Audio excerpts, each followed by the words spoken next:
अगर मैं कहूँ कि जो स्टार्स और प्लैनेट्स हम देखते हैं वो यूनिवर्स का ऑर्डिनरी मैटर का सिर्फ 24% है और बाकी के 76% अब तक मिसिंग था। क्या आप बिलीव करेंगे? बिलीव करना ही पड़ेगा भाई, क्योंकि आज मैं आपको बताऊंगा कि ये मिसिंग मैटर एक्चुअली में कहाँ छुपा था। इस वीडियो में हम 3 सवालों के जवाब ढूंढेंगे। ये मिसिंग मैटर एक्चुअली में था क्या, फास्ट रेडियो बर्स्ट क्या होते हैं, और इसने इस छुपे हुए मैटर को कैसे डिस्कवर किया। साथ ही ये डिस्कवरी बिग बैंग थ्योरी के लिए इतना इंपॉर्टेंट क्यों है।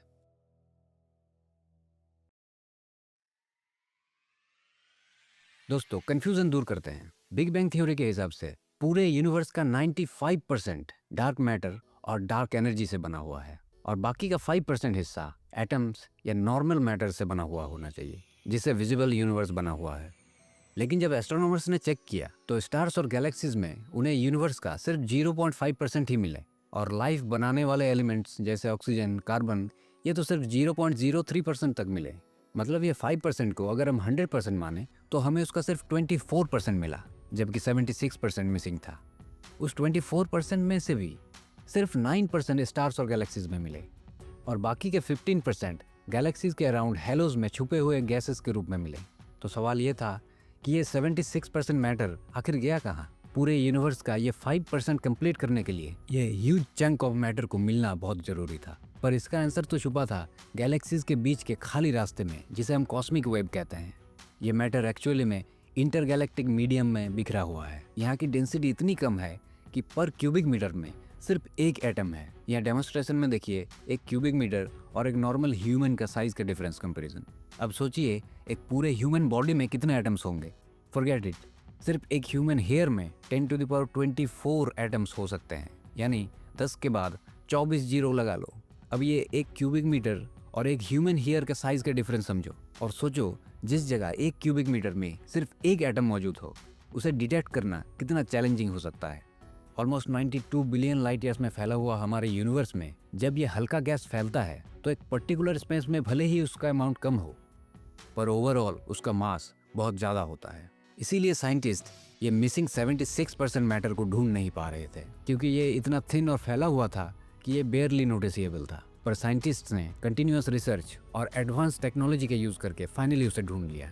तो theoretically warm hot intergalactic medium ही वो जगह है जहाँ पे ये मिसिंग 76% मैटर छुपा हुआ है। पर साइंटिस्ट ने असल में इसे ढूंढा कैसे, चलिए समझते हैं। प्रॉब्लम था कि इस वार्म हॉट इंटरगैलेक्टिक मीडियम में फैला हुआ गैस सिर्फ एक्सरे से ही डिटेक्ट किए जा सकते थे, लेकिन एक्सरे टेलीस्कोप्स की सेंसिटिविटी उसे डिटेक्ट करने के लिए काफी नहीं था। इसीलिए डिफ्यूज गैस को डायरेक्ट मेजर करना ऑलमोस्ट इम्पॉसिबल था। तो फिर ये डेटा मिला कैसे? असल में साइंटिस्ट ने एक क्लेवर ट्रिक से इसे मेजर किया। यहाँ फास्ट रेडियो बर्स्ट्स यानी FRBs ने इंपॉर्टेंट रोल प्ले किया। ये यूनिवर्स के सबसे मिस्टीरियस सिग्नल्स है। ये सिर्फ कुछ मिली सेकेंड्स में इतना एनर्जी निकालता है जितना हमारा सन 3 दिन में पैदा करता है। फास्ट रेडियो बर्स्ट पहली बार 2007 में मैग्नेटार्स में पाए गए।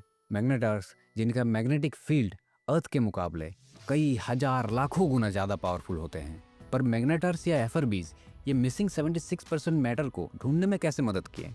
यहाँ काम आता है डिस्पर्शन मेजर का। इसका कॉन्सेप्ट बहुत ही सिंपल और ब्रिलियंट है।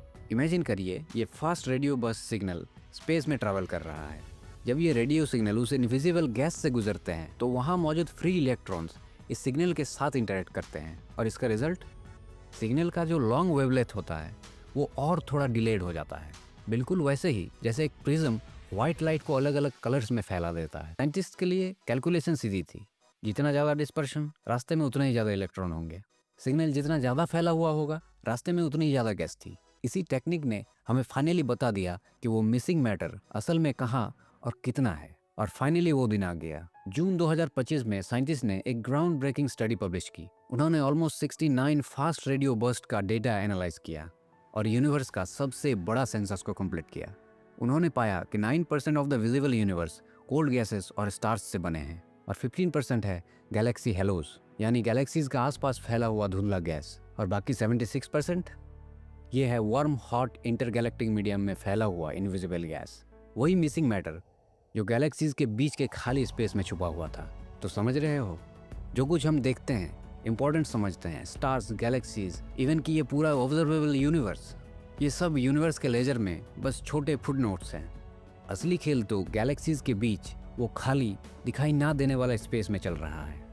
दोस्तों ये सिर्फ एक नॉर्मल डिस्कवरी नहीं है, बल्कि ये बिग बैंग थ्योरी की एक बड़ी जीत है।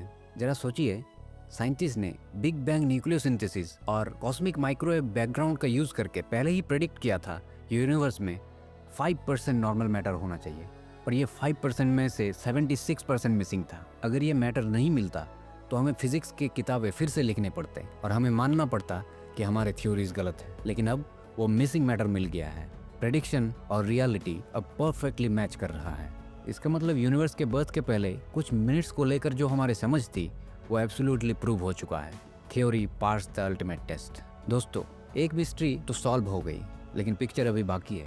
हमें अपना 5% नॉर्मल मैटर मिल गया, लेकिन यूनिवर्स का 95% हिस्सा यानी डार्क मैटर और डार्क एनर्जी साइंस के लिए अभी भी एक बड़ा क्वेश्चन मार्क है। हम डार्क मैटर को देख तो नहीं सकते, पर उसकी ताकत को ग्रेविटेशनल लेंसिंग के जरिए नाप सकते हैं। आइंस्टाइन ने तो कहा ही था कि मास लाइट को बेंड कर सकता है।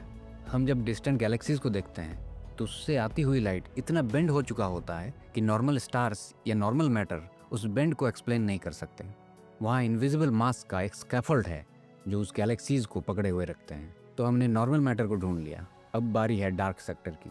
लेकिन गुड न्यूज़ ये है कि टेक्नोलॉजी हमारे साइड है। अब तो नए रेडियो एरेज आ रहे हैं, यानी रेडियो टेलीस्कोप्स, जो साल में 10,000 से ज़्यादा FRBs को डिटेक्ट करेंगे।